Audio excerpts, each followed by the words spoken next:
ازيكم يا اصدقائي، عاملين ايه؟ درس النهارده بسيط جدا. هقول لك ازاي عملت التصميم ده وهو اصلا مرتجل 100%، بمعنى اني كان معايا الكان بس وعملت كل ده. اخش على قائمة فايل وعلى نيو، وهبدأ احط المساحات دي 4000 في 2250 في ريزوليوشن 300، وابدأ ادوس كرييت. طبعا هسيب لكم كل الحاجات دي تحت في الديسكريبشن. اول حاجة عندنا صورة الكان، هبدأ دلوقتي احطها، ادوس من الكيبورد كنترول تي وابدأ اظبطها. هاجي على الخلفية، هنبدأ نعمل الخلفية. طبعا اختار اللون اغمق لون عندي في الكان. دلوقتي اللون ده تمام، اخش اعمل له سوليد كلر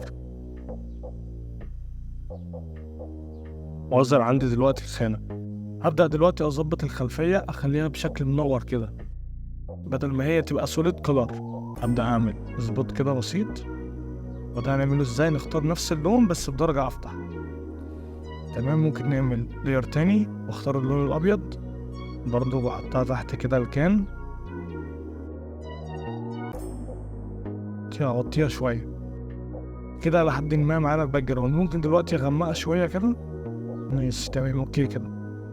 نبدا نعملهم كلهم كنترول جي وخليها اسميها باك جراوند، تبقى دي كده معانا الخلفيه. دلوقتي هدوس الت وهبدا اسحب شويه لتحت، هياخد معانا نسخه، وبعدين ادوس كنترول تي علشان نقلب الكنز اللي عندنا دي. هبدأ انزلها تحت الكان القديمة علشان نعمل انعكاس كده بشكل جميل. بس كده تمام. هبدأ دلوقتي اعمل ماسك وادوس على اداة الجريديان وابدأ اسحب لفوق كده. هبدأ اعمل نقطة سودا كده تاني، دي بمعنى ايه؟ الظل. دلوقتي الحاجة التانية، هبدأ اخد معايا صورة الكوباية دي واعمل لها كونفيرت سمارت اوبجكت عشان مهما صغرت فيها تبدأ بنفس الجودة بتاعتها. دلوقتي هبدأ ارصها بس كده، هحطها ورا الكان، انزلها تحت، وهنعمل نفس اللي عملناه في الكان علشان نعمل انعكاس او ظل بسيط.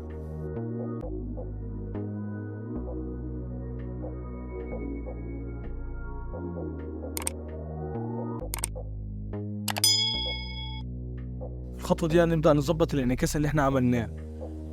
هعمل له بلور، اخش من قائمة فلتر على بلور جاليري واختار تالت واحدة. ابدأ احط نقطة كده وليكن قريبة من الجل، قريبة من الانعكاس، ونزود كده بقى هو اللي معمول له بلور. هبدأ اعمل نفس الخطوة ديت، هعملها برضو للكيان اللي عندنا. بس بقى كده الاتنين معانا تمام. دلوقتي ممكن ادوس الت واخد نسخة من الظل واحطها تحت الايه، الكوباية اللي عندنا. ممكن اخدهم كلهم واصغرهم كده شوية، احطهم ورا الكان اللي عندنا، ادوس كنترول تي واصغرهم تمام كده. هنيجي بعد كده هنضيف التلج ده وهسيبه لك تحت في الديسكريبشن برضو، وهو جاهز عامة.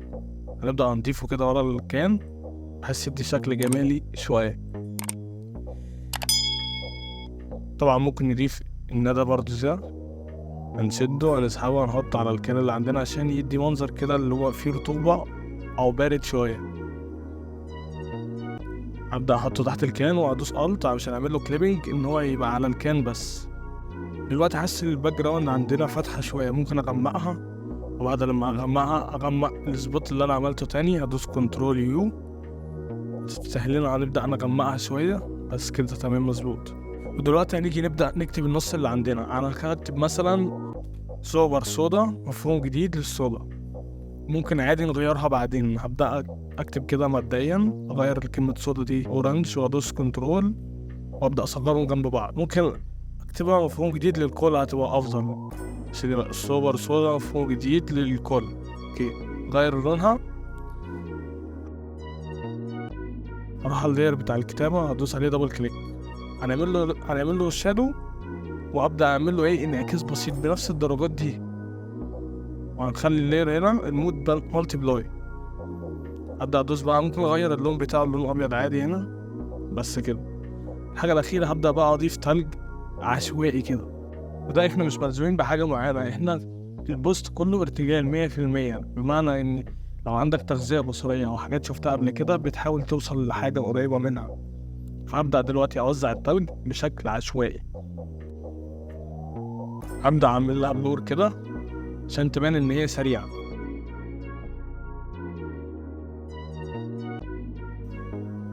ممكن نروح ناخد حاجة تاني كده ونبدأ نوزعها.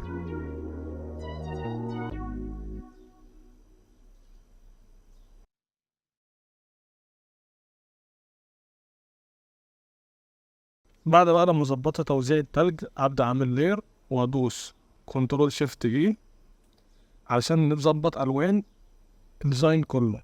ابدا اول حاجه امسك الشادو واظبط في الالوان كده لحد لما نوصل للون دافي شويه عشان لون التلج. تقدر تلاقيهم برضه احنا مش ملزومين بحاجه معينه، هو ارتجالي 100%. كده بقى عندك الشكل الاخير. وفي اقل من 5 دقايق اهو عملنا ديزاين بحاجات بسيطه جدا. لو عجبك الفيديو ما تنساش تعمل لايك، تشترك في القناه، تستنى الفيديوهات الجايه كتير هتعجبك جدا. سلام.